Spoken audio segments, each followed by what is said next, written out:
बोले श्यावर रामचंद्र भगवान की जय। महर्षि वाल्मीकि भगवान की जय। श्री हनुमान जी महाराज की जय।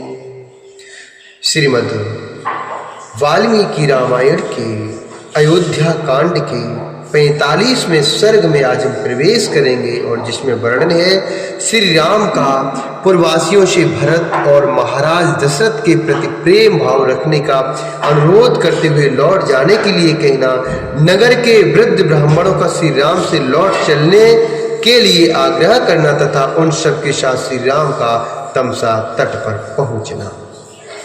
उधर शत पराक्रमी महात्मा श्री राम जब वन की ओर जाने लगे, उस समय उनके प्रति अनुराग रखने वाले बहुत से अयोध्यावासी मनुष्य वन में निवास करने के लिए उनके पीछे पीछे चल दिए।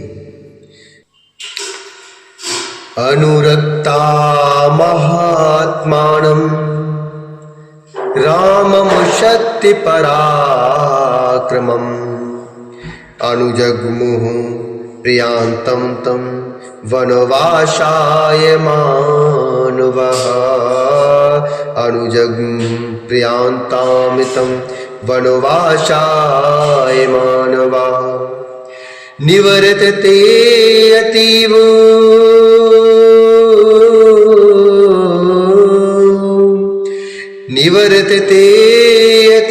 बलात् श्रद्धधर्मेण राजनि नैव ते सन्निवर्तन्त रामस्यानुगतार्थम् अयोध्या निलयानां हि पुरुषाणां महायशः बभूवे गुणसम्पन्नः पूर्णचन्द्र इव प्रियः पूर्णचन्द्र इव प्रियः।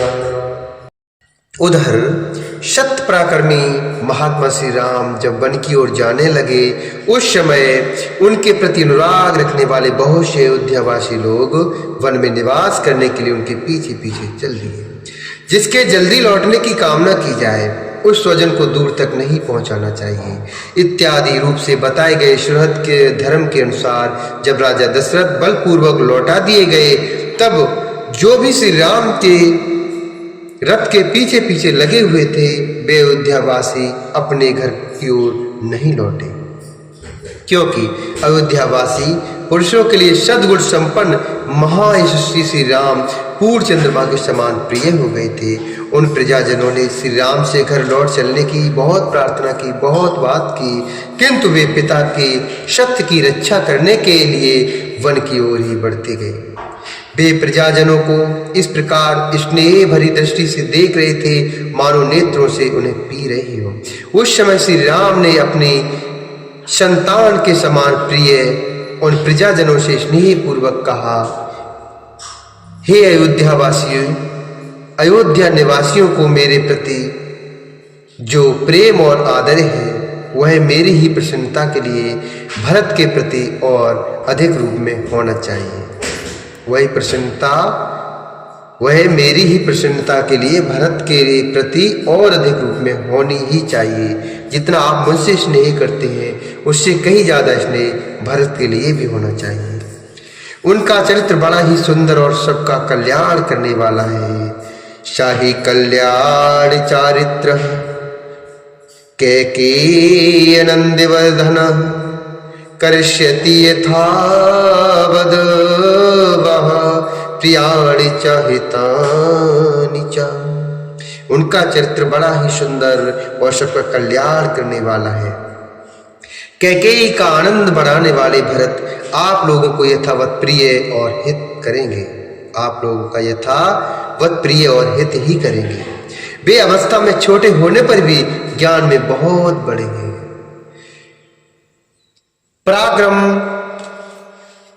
पराक्रमोचित गुणों से संपन्न होने पर भी स्वभाव के बड़े कोमल हैं। वे आप लोगों के लिए योग्य राजा होंगे और प्रजा के भय का निवारण करेंगे।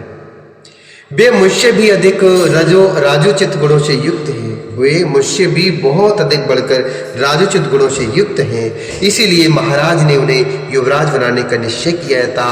आप लोगों को अपने स्वामी भरत की आज्ञा का सदा पालन करना चाहिए। मेरे वन में चले जाने पर महाराज दशरथ जिस प्रकार भी शोक से संतप्त न होने पाए, इस बात के लिए आप लोग सदा चेष्टा रखें, उनका ध्यान रखें। मेरा प्रिय करने की इच्छा से आपको मेरी इस प्रार्थना पर अवश्य ध्यान देना चाहिए। दशरथ नंदन श्री राम ने ज्यों ज्यों धर्म का आश्रय लेने के लिए ही दृढ़ता दिखाई, त्यों त्यों ही प्रजा जनों के मन में उन्हीं को अपना स्वामी बनाने की इच्छा प्रबल होती गई।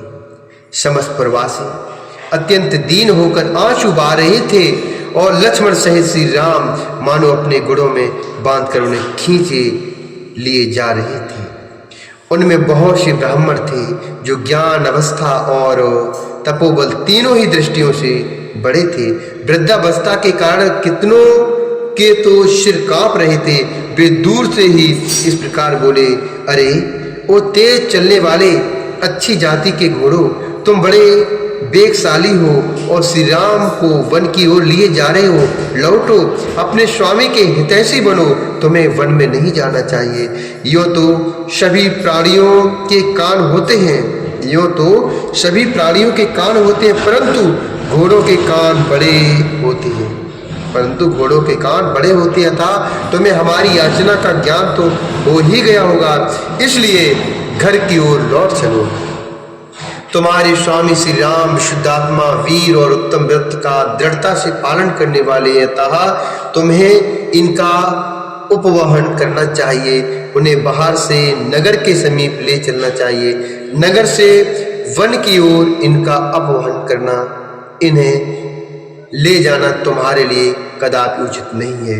वृद्ध ब्राह्मणों को इस प्रकार आर्त भाव से प्रलाप करते हुए देखकर श्री रामचंद्र जी सहसा रथ से नीचे उतर गए।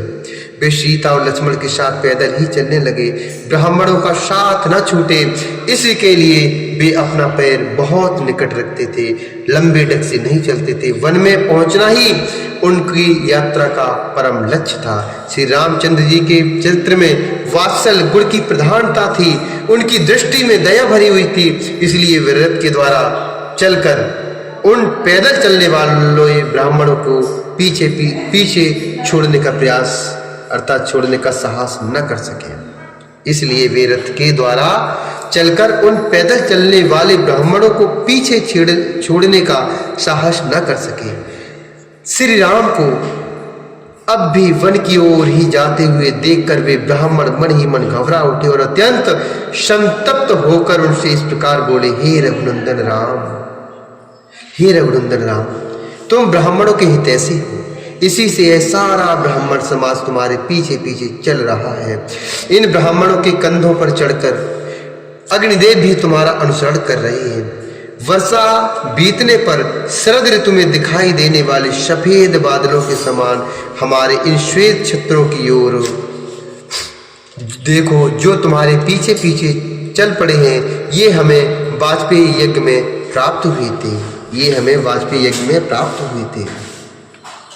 तुम्हें राजकीय श्वेत छत्र नहीं प्राप्त हुआ, अतः तुम सूर्य देव की किरणों से संतप्त हो रहे हो। इस अवस्था में हम वाजपेयी यज्ञ में प्राप्त हुए इन अपने छत्रों द्वारा तुम्हारे लिए छाया करेंगे। हे बस, हमारी जो बुद्धि सदा वेद मंत्रों के पीछे चलती थी, उन्हीं के चिंतन में लगी रहती थी, वही तुम्हारे लिए वनवास का अनुसरण करने वाली हो गई। जो हमारे पास धन वेद हैं, जो हमारे परम धन वेद हैं, वे हमारे हृदयों में स्थित हैं। हमारी स्त्रियां अपनी चरित्र बल से सुरक्षित रहकर घरों में ही रहेंगी। अब हमें अपने कर्तव्य के विषय में पुनः कुछ निश्चय नहीं